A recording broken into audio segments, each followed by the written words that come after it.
जो हमारे स्वामी प्रसाद जी ने तैयार की है। आपके जिला अध्यक्ष हैं वही सुनील कुमार वाल्मीकि जी, और समाज के लिए बहुत उत्तम कार्य कर रहे हैं जिले में। और ऐसा कोई क्षेत्र नहीं है जहाँ इनके द्वारा जागरूकता फैल नहीं रही है। और मेरी भी कभी कभी इनको जरूरत पड़ती है, मैं जाता हूँ आपके साथ, लेकिन कह ये देता हूँ ये मैं पार्टी का नहीं हूँ, किसी का, समाज में लेते रहो मुझे। ऐसे भाई सुनील जी हमारे बीच जो है संचालन कर रहे हैं, और मैं भाई सुनील से भी चाहूंगा आगे तुरंत कुछ बढ़ाएं। नमो बुद्धाय, जय भीम। आज हमारे बीच में दिल्ली से चलकर आए हमारे अतिथिगण देवेंद्र साक्य जी, भाई विनोद जी, सुरेंद्र भाई साहब, आप सबका बधाइयों की धरती पे इस पावन धरा पे बहुत बहुत स्वागत है। जैसे कि आपने कहा कि आपने कई देशों का भ्रमण किया और आपने जो ज्ञान और जो तजुर्बा हासिल किया, उस तजुर्बे को आप बदायूं की जनता, बौद्ध समर्थकों के बीच, भक्तों के बीच ले जाने का आपने एक प्रयास किया, ताकि जो ज्ञान आपने अर्जित किया है वो ज्ञान जन जन तक पहुंच सके।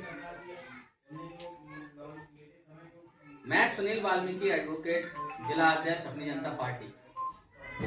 वैसे हम यहाँ भोजन दान करने को आए थे और ये कोई भी धार्मिक आयोजन नहीं था यहाँ पे, क्योंकि मौका मिला, भक्तों ने आग्रह किया कि आप जो आप जानते हैं कृपया हमें भी बताएं।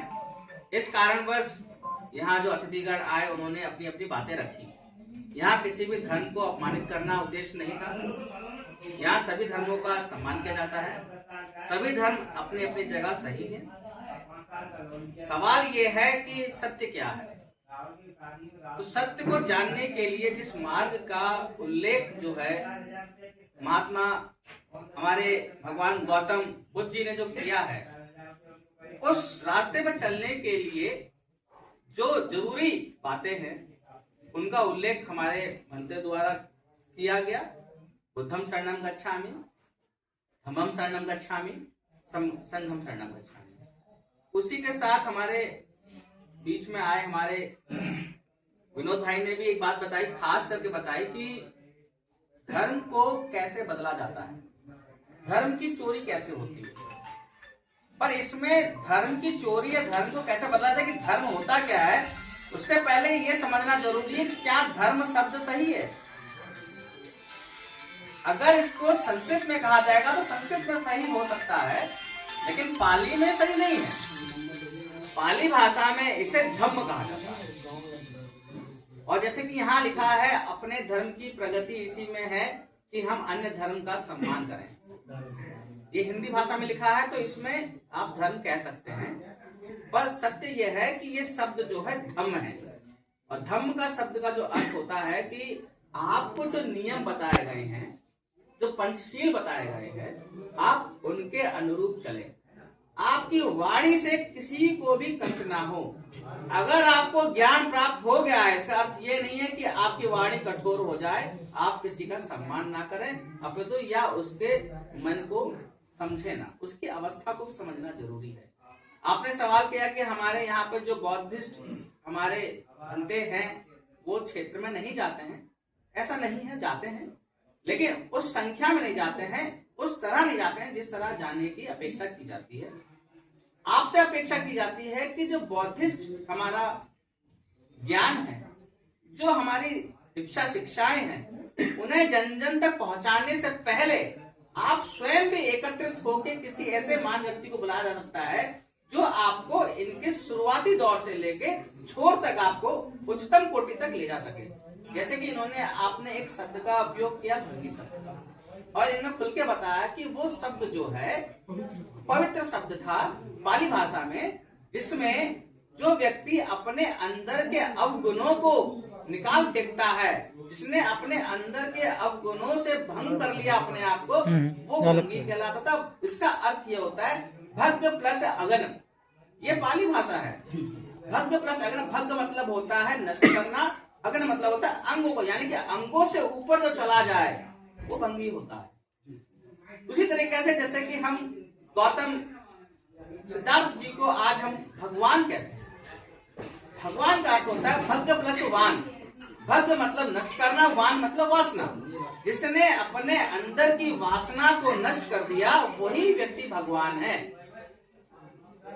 तो ऐसे कई ज्ञान जो हमारी पाली भाषा में है, उस ज्ञान को पहले भंते स्वयं ग्रहण करें और उस ज्ञान को फिर जन जन तक पहुंचाने का प्रयास करें। इसके लिए जरूरी है कि एक प्रारूप तैयार किया जाए कि हम अपने लोगों के बीच में ज्ञान को फैलाने के लिए महीनेवार या 3 महीने में ऐसा कोई कार्यक्रम आयोजन करें जिसमें पहले भंते जो हमारे हैं, जो दीक्षा शिक्षा ले रहे हैं, उनको ये ज्ञान दिया जाए और फिर वो उसे प्रचारित प्रसारित करें।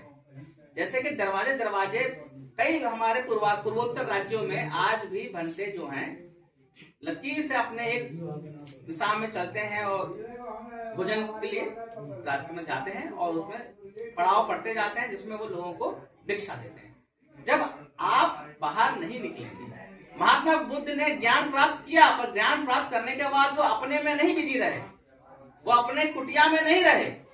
उन्होंने ज्ञान प्राप्त करने के बाद ये समझ लिया ज्ञान आने के बाद जिम्मेदारी आती है।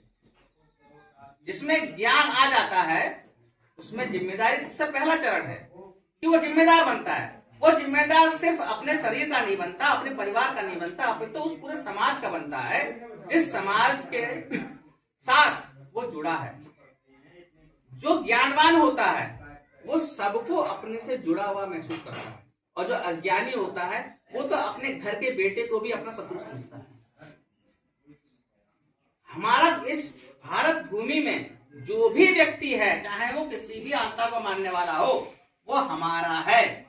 उसे अपने तक शामिल करने के लिए हमें ऐसी वाणी, ऐसा ज्ञान, ऐसी प्रक्रिया का उपयोग करना है जिससे वो हमारा अपना बन के चले। हमें किसी से द्वेष, किसी से राग, किसी से क्रोध नहीं रखना है।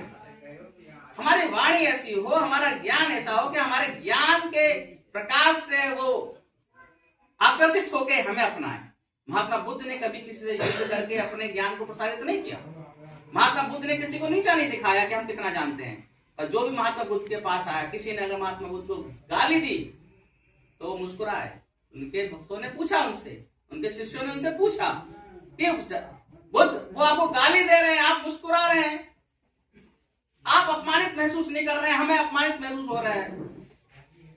तो ये उन्होंने पूछा गाली किसने दी? साहब उस व्यक्ति ने गाली दी। गाली उसने अपनी जीवा से दी कि मेरी जीवा से दी? उसने अपनी जीवा से दी। ऊर्जा किसकी गई? उनकी गई। अब उसने मुझको कोई दी, अगर मैंने उसको नहीं लिया तो कहां गई वो स्वयं उसके पास गई। आपके पास तब तक वो चीज नहीं आ सकती जिसको आप ग्रहण ना करें। आपको कोई धन देगा, आप लेंगे तभी तो आपका धन आएगा। अगर आप धन ले ही ना तो आप कैसे आ पाएंगे? आप भोजन आपको कोई दे, आप ग्रहण ना करें तो भोजन आपके पेट में चला जाएगा? नहीं जाएगा। इस तरीके जब तक आप स्वयं चीज को ग्रहण नहीं करते हैं तब तक वो चीज आपके पास नहीं जाती। इस भारत में जो भी कुरीतियां आई हैं, ये कुरीतियां हमने ली हैं, स्वयं ने ली हैं। जैसे कि जातियां हैं, ये हमने खुद मान ली है कि ये होती हैं। ये वर्ण है, ये हमने मान लिया ये होता है। और गुलामी है, ये हमने मान ली थी तो हम गुलाम थे।